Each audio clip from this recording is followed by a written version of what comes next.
Bem-vindo ao Café com Cavanha. Estamos com Hermes Gomes Filho. Hermes é engenheiro, exerceu cargos na estratégia e finanças da Petrobras. Liderou a Universidade Corporativa da Petrobras. Atualmente leciona na PUC-Rio e é consultor independente. O nosso tema é Estratégias Empresariais em Óleo e Gás. Bom dia, Hermes. Bom dia, Cavanha. Obrigado aí pelo convite. Um prazer estar aqui com você. Aprecio muito o seu programa, né? E espero que a gente, assim, esse tema me fascina muito, a gente possa ter uma boa conversa sobre ele. Você é um craque nisso, um dos caras que mais conhece essa história dentro da Petrobras, muito, né? Muito obrigado. Um prazer estar com você aqui na PUC hoje, no ECOA PUC-Rio. Primeiro, você poderia conceituar, Hermes, o que está contido dentro de um processo estratégico e de um plano estratégico de uma companhia de petróleo?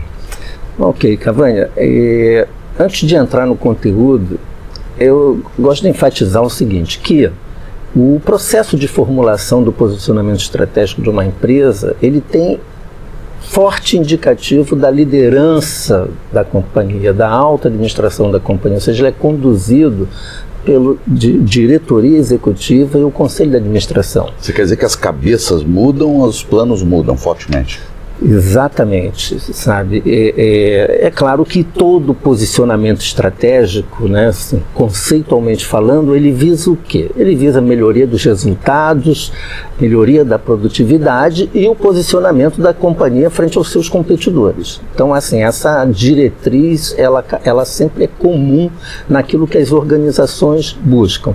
Os caminhos escolhidos, as ações para chegar a isso, elas vão variando em função exatamente dos cenários e do que a liderança ali naquele momento está enxergando, está vislumbrando no futuro. Mas o que está dentro? São diretivas, são segmentos de negócio? Qual é o conteúdo exatamente que está dentro do plano? O plano em si, ele tem alguns elementos que são muito recorrentes, né, nas empresas, né? O primeiro tema é o que nós chamamos a visão da companhia, né? Como que ela quer ser percebida no futuro perante o mercado. Então nós caracterizamos isso como visão, né? Então isso é muito comum quando a gente pesquisa as organizações, isso é sempre enfatizado, como eu quero ser percebido pelo mercado no futuro. O outro tema também que está contido nas empresas são aqui as suas crenças, aquilo que vai nortear seus comportamentos, suas atitudes e como ela vai tomar suas decisões de negócios. Esse segundo tema a gente classifica como seus valores. E o terceiro tema, aí são os caminhos escolhidos, são as grandes escolhas da organização para alcançar aquela visão de futuro. Esse item, então, a gente chama, propriamente dito, das estratégias escolhidas para que a organização fez. Então, basicamente, a gente poderia caracterizar que, qualitativamente, um posicionamento estratégico está presente uma visão, seus valores e suas estratégias. Agora, uma empresa de petróleo, quer dizer, isso é genérico para qualquer empresa. Exatamente. Você falou, né? Agora, uma empresa de petróleo, ela tem diferenças ou não tem? E quais seriam, se ela tem? Então, falando especificamente das empresas de petróleo, né, quais são os conteúdos que a gente observa, que são os recorrentes? O primeiro conteúdo que a gente vê no posicionamento das companhias de petróleo são as escolhas de atuação nos segmentos de negócio e geograficamente onde que elas pretendem atuar. E aí nós podemos ter empresas que nós classificamos como aquelas empresas globais, né? O que elas buscam? Elas buscam atuar nos diversos segmentos da indústria de petróleo, estamos falando de AIP, estamos falando de refino, distribuição petroquímica e atuando nesses negócios de forma material. Outras empresas, elas focalizam, elas buscam a liderança em determinados mercados, em determinadas regiões. Aí a gente, em geral, chama essas empresas de empresas regionais. Eu colocaria, por exemplo, a Petrobras como uma empresa que tem uma liderança, ela lidera de fato aqui o mercado brasileiro, a sua forte presença, que ela é líder nesse segmento, né? Tem algumas atuações internacionais, mas ela preferencialmente ela é regional. Ela é regional, né? O segundo ponto é que as empresas também elas podem priorizar seus segmentos. Então nós temos empresas que elas têm foco no óleo e gás, predominantemente EIP, podendo ter uma participação na logística também e no refino, predominantemente no EIP. Ou elas também atuam ao longo de toda a cadeia, incluindo aí petroquímica e energia elétrica. Então, esse segundo grupo aí são aquelas empresas que nós chamamos de empresas integradas ao longo de toda a cadeia. E quando nós observamos os posicionamentos, esses itens são ressaltados, elas se colocam dessa maneira. Nós somos uma empresa global, nós somos uma empresa com forte presença em EIP, e isso a gente observa nos seus posicionamentos. Uma outra coisa que as empresas de petróleo também enfatizam bastante. Quando se faz a escolha dos seus segmentos de atuação, ela aponta quais são os seus diferenciais competitivos naquele segmento. Então nós temos empresas que ressaltam muito, por exemplo, a atuação tecnológica, o desenvolvimento tecnológico, a aplicação de novas tecnologias nas suas operações. Então elas são voltadas para isso, ou seja, os seus ganhos de produtividade, seus ganhos de eficiência operacional vão muito em cima disso. Outras se caracterizam como empresas que têm forte disciplina de capital, excelência em gestão, ou seja,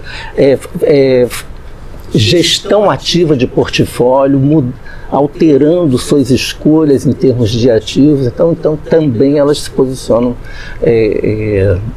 dessa maneira. E aí nós entramos também nas empresas que nós chamamos de empresas especializadas.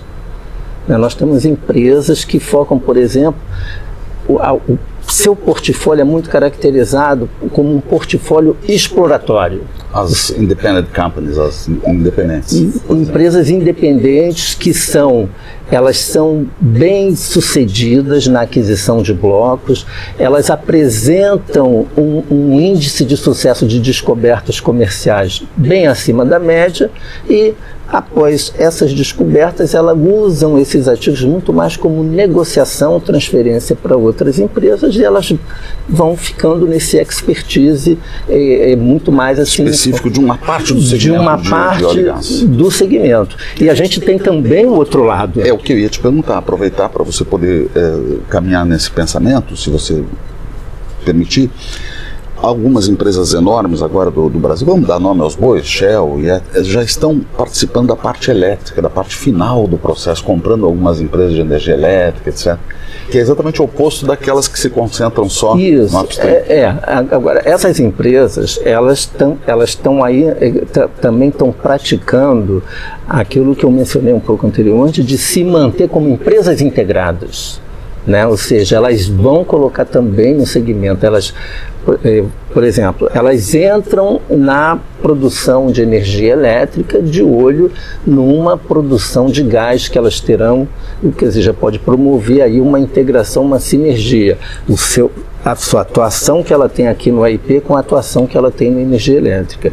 Agora, Cavanha, aqui no Brasil, nós temos algumas empresas que já estão se posicionando eu falei da exploração, mas tem empresas que estão se posicionando naqueles campos em que já estão em estágio avançado de produção. Elas estão se especializando nisso, ou seja, elas buscam ter fatores de recuperação, revitalização dos campos, de forma a trazer longevidade nesses campos produtores e fatores de recuperação bem acima da média. Quer dizer, dentro do upstream, uma parte do segmento upstream, só desenvolvimento da produção, exatamente, reativação da produção. Então, isso é muito bom para o nosso mercado. Hermes, aproveitando, quer dizer, no Brasil, então, o que as empresas estão buscando exatamente hoje? Assim, se você olhar o portfólio de empresas que estão por aí, quais são os grupos que você enxerga? Cavanha, eu estou muito entusiasmado com o que está acontecendo no Brasil hoje. sabe? Muito entusiasmado, porque está se colocando, está se dando evidência a diversidade que o Brasil tem para o desenvolvimento da indústria de óleo e gás, né? E eu entendo que nós vamos ter condições de atrair organizações com diferentes objetivos estratégicos, sabe? Vai ter a diversidade que o Brasil vai oferecer e está oferecendo, vai permitir isso. Onde que eu encontro essas evidências? Primeiro, se a gente olhar nossas bacias sedimentares, falando inicialmente do AIP, é uma diversidade muito grande. Nós temos uma diversidade geográfica das nossas bacias, ou seja, potenciais petrolíferos, nós estamos falando em terra, águas rasas, águas profundas, o destaque aqui do pré-sal. Então isso já dá opções em termos de vocação para algumas organizações. Nós temos também uma diversidade muito grande ainda do nosso conhecimento exploratório em relação a essas bacias. Então isso permite o quê? Permite empresas buscarem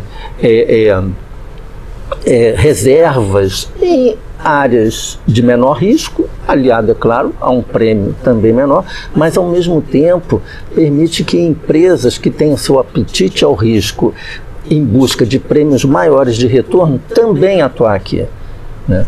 Esse é um aspecto que eu diria que, assim, que naturalmente o Brasil ele está oferecendo, né? Uma outra questão, o nosso pré-sal, a realidade do nosso pré-sal, né? Você lembra disso, e a gente lembra muito quando a gente houve as primeiras descobertas, quando a gente fazia as projeções dos nossos custos, nossos prazos de desenvolvimento, os ganhos que a Petrobras teve junto com seus parceiros em relação às descobertas e ao desenvolvimento do pré-sal foi muito grande. Foi muito grande. Tempo de construção de poços, né? Atualmente se faz construção de poços que leva cerca de 1/3 do tempo dos primeiros poços iniciais. Quando a gente olha também os sistemas submarinos, né? A Petrobras recentemente fez uma apresentação, ou seja, num projeto típico do pré-sal, os ganhos de custo nos sistemas submarinos chegando aí a 35%. E, como eu falei, a realidade do pré-sal. Você sabe que o pré-sal levou 8 anos para atingir 1 bilhão de barris de produção. Foram 15 anos quando a gente olhava o pós-sal águas profundas e 26 anos quando a gente olhava terras e águas rasas. Então, essa aceleração, isso que aconteceu, colocou o pré-sal com uma província petrolífera de alta competitividade. E não acabou aí. Ou seja, a gente aí está vendo agora, né, o leilão do excedente da seção onerosa em novembro, e o governo, a ANP, já está sinalizando também leilões de áreas do pré-sal também em outras bacias. Agora, Hermes, a diversificação das empresas e do portfólio, tudo isso que você falou, muito interessante, e a chegada de grandes players que estão apostando pesado no Brasil, isso significa uma mudança completa do perfil, inclusive do perfil do supply chain, do perfil regulatório. Como é que você vê isso? Isso, você tocou num ponto também muito interessante, né? As empresas se posicionaram aqui, falando um pouco do pré-sal, elas se posicionaram muito assim, buscando uma parceria com a Petrobras e algumas empresas isoladamente entrando em alguns blocos. E quando a gente fala em termos de parcerias, a Petrobras sempre buscava a Petrobras como operadora do bloco. Os últimos leilões, os leilões de concessões, principalmente, já colocamos o que aqui no Brasil? As grandes empresas se colocando como operadoras. É uma mudança estratégica importante. É uma mudança importante.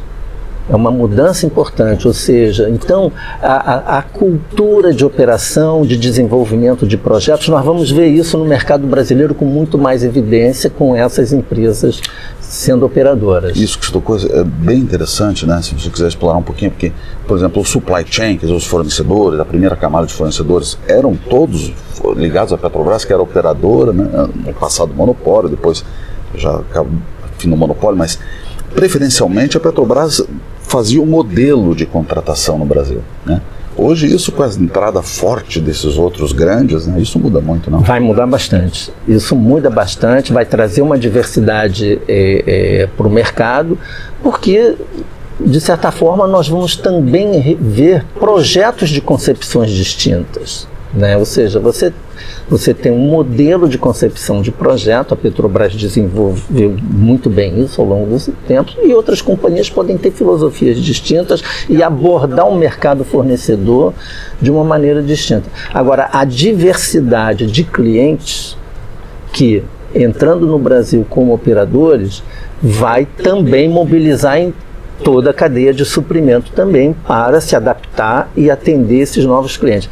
Cara, outra coisa que eu não posso deixar de mencionar, que eu tenho uma crença muito grande quando a gente vê grandes novos operadores aqui no Brasil, é a questão de que nós vamos ter uma demanda adicional de mão de obra local para atender essas empresas.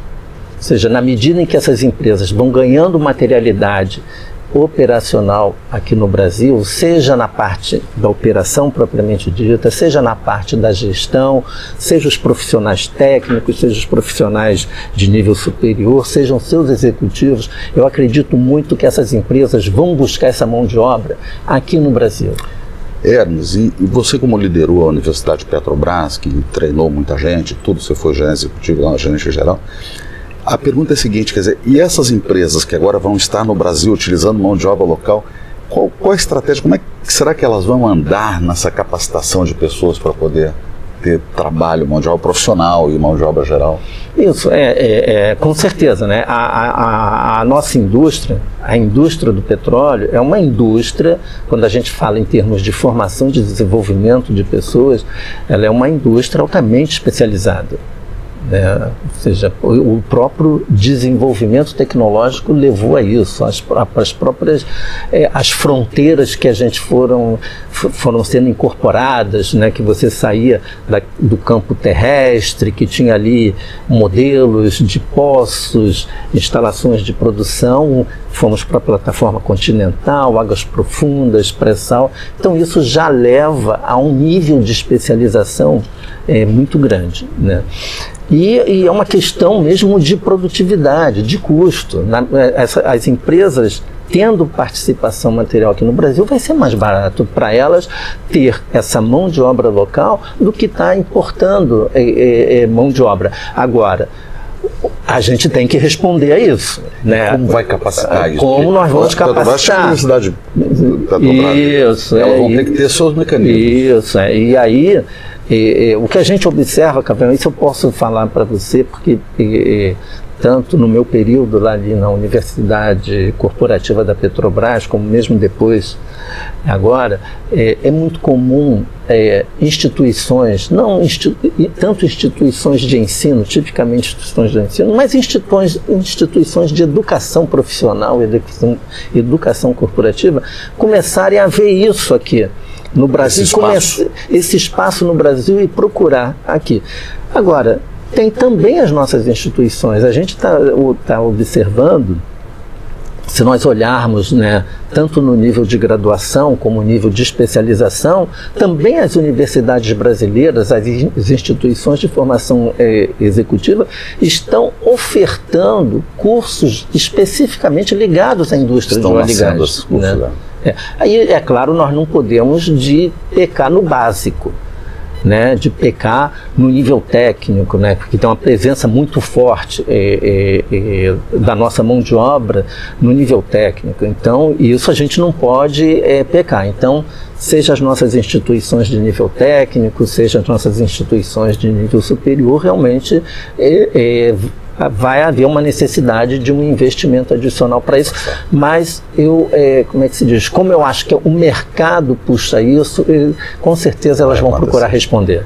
Hermes, no Brasil agora nós temos aí uma quantidade de diferentes companhias, né? Tem IOCs, tem National Oil Companies, tem pequenas, grandes, independentes, locais, está criando um emaranhado que é muito saudável, né? Como esses grupos, como é que você agruparia isso e como é que essas companhias veem as oportunidades, as estratégias no Brasil? Aquela diversidade toda que eu mencionei anteriormente, né, tem espaço, eu diria, para todo tipo de empresa de petróleo que a gente conhece hoje. Ou seja, tem atração para essas empresas. Então, o que eu vislumbro, né? Ou seja, nós vamos ter aqui, estamos tendo, eu acho que essa intensidade disso vai aumentar, empresas, por exemplo, que no EIP tem uma vocação para o seu crescimento orgânico. Participação em leilões, aquisição de blocos, atividade exploratória, descobertas, desenvolvimento, vida que segue. Vai ter espaço para isso, porque o planejamento e a agenda de leilões que a ANP está fazendo agora permite dar oportunidade a essas empresas de olhar o Brasil constantemente no radar e elas se posicionarem frente a isso. A diversidade dos atores no segmento também presentes aqui no Brasil. Nós vamos ter espaço, eu acredito muito nisso, Cavanha, que tem aquelas empresas que têm uma gestão ativa do seu portfólio, faz movimentos constantes de aquisição de reservas desenvolvida, aquisição de campos, ou seja, elas olham o seu crescimento não apenas pela via do crescimento orgânico, mas pela via de aquisições, parcerias, alianças estratégicas. Então, essa diversidade que a gente tem aqui no Brasil também vai dar espaço a essas empresas que têm o seu posicionamento estratégico muito vinculado a essa dinâmica de negócios. E nós vamos ter aqui também, como eu falei, você também já ressaltou isso, as empresas especializadas. Então, esse dinamismo, nós vamos sentir aqui um dinamismo muito grande de empresas de petróleo. Nós vamos conseguir identificar empresas com seus diferentes objetivos estratégicos aqui atuando e vamos reconhecer isso nelas. Então, acredito muito assim nesse dinamismo. As negociações relacionadas à indústria do petróleo aqui no Brasil, em relação às suas reservas, em relação ao seu mercado, eu acredito muito assim no aumento dessa intensidade. Nós vamos ficar observando movimentos das empresas aqui no Brasil. E então é óbvio que com esse dinamismo você vê bem que são empresas, né, que têm objetivos estratégicos distintos de como elas conduzem os seus negócios. Nós vamos começar a ter notícias disso. Empresa tal adquiriu o bloco tal, empresas estão adquirindo áreas, estão adquirindo reservas de outra empresa. Então, eu acho que vai ter esse dinamismo aqui no mercado brasileiro. Para finalizar, queria te perguntar uma opinião pessoal, uma visão, obviamente que sem compromisso com acerto ou erro. Mas esses bids enormes que a gente vai ter agora, principalmente sessão onerosa, mais de 100 bilhões de reais, será que algumas empresas vão apostar sozinhas em algum bloco, ou você acha que a associação é a puxada maior? Olha, Cavanha, a minha experiência na Petrobras e como a gente também fazia um mapeamento dos movimentos no mundo, eu caracterizo a indústria de petróleo como uma indústria fortemente cooperativa, porque os riscos são grandes. Os investimentos são muito materiais e você tem frustrações nas descobertas. Então, para aquelas empresas que seja um nível de apetite ao risco não muito grande, seja uma menor exposição financeira, eu acho que elas buscarão parcerias. Né? Então, por exemplo, no caso do bloco da seção onerosa, a gente vai ter do excedente da seção onerosa, nós temos ali, se eu não me engano, são 4 blocos.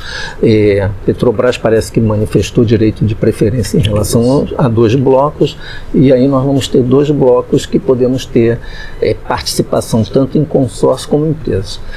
Agora, eu ficaria muito feliz, né, se a resposta a esse leilão fosse tanto os consórcios formados em parceria, como também empresas com apetite suficiente para querer bancar um bloco sozinha. Eu acho que se isso acontecer, a diversidade da resposta aos leilões, ela é muito importante. Sabe? Porque é isso, ou seja, a indústria ganha maturidade, a indústria vai se consolidando quando você vê diversidade de atores, diferentes objetivos e as pessoas entrando nesse dinamismo do negócio. Então, eu acho que seria uma surpresa assim, muito positiva se a gente tiver alguma empresa bancando um banco sozinho. Lembrando, é claro, que o excedente da cessão onerosa, a gente está falando de um nível de risco exploratório baixo hoje, não? Muito baixo, né? O excedente da produção, então, né, se teve excedente, né, em relação àquilo que foi a cessão onerosa, é porque nós temos fortes evidências de que esse risco exploratório é muito baixo. Por isso essa aposta solitária pode existir. Pode existir. E por isso também como é que se diz? O valor do bônus do leilão leva a esses valores que são vultosos, mais de 100 bilhões de reais, né? Então, eu acredito que assim, seria uma boa surpresa a gente ter uma empresa bancando isso sozinho. Tá certo. Gostaria de agradecer ao Hermes Filho pelo tempo e conversa e deixando à vontade aí para os seus comentários finais. Cavanha, bom, primeiro repetindo, muito obrigado de estar aqui, sabe? A gente falou muito na questão do AIP, mas a gente também não pode esquecer que o nosso mercado de derivados, ele é um mercado muito forte também. Então, assim, a gente tem aqui, nós estamos também entre os países com maiores mercados também de derivados e estamos observando aí movimentos da Petrobras na questão de desinvestimentos no downstream, que pode ser bem sucedido ter outras companhias aqui. E o Brasil, esse mercado, ele tem um potencial de crescimento também muito grande. Então, o Brasil entrando numa trajetória de um crescimento econômico sustentado, nós vamos ter esse mercado de derivados também crescendo bastante. Isso também vai criar oportunidades para outras empresas se posicionarem aqui. Esse é um aspecto que eu queria colocar aqui nessas considerações.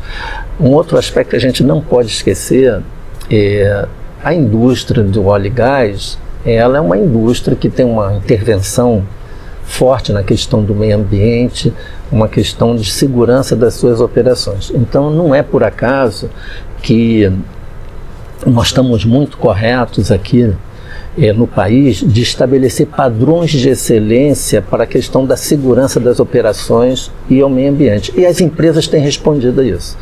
Ou seja, nós vemos aí as companhias de petróleo estabelecendo nos seus posicionamentos estratégicos a questão de métricas de topo relacionadas à segurança, meio ambiente e saúde. Então, isso também é muito bom para que o desenvolvimento desse negócio ele se consolide aqui no Brasil. E assim, finalmente essa crença de que nós estamos assim, nesse momento que a natureza de certa forma está nos proporcionando, nós estamos assim, de fato, eu acho, colocando o Brasil de forma bem perene, sustentável no radar das companhias de petróleo, seja o desenvolvimento de companhias locais, seja o desenvolvimento de companhias estrangeiras. Então, assim, eu acredito muito nisso, eu acho que vai ser uma contribuição que a indústria vai trazer para o país aí, que precisa de tantos recursos, aplicação em educação, em saúde, segurança. Eu acho que essa indústria vai contribuir bastante para isso. Certo. Muito bom, muito obrigado então, Hermes. Obrigado, Cavanha, muito bom ter conversado com você. Obrigado, foi um prazer para mim também. Obrigado. Okay. Obrigado, bom dia a todos.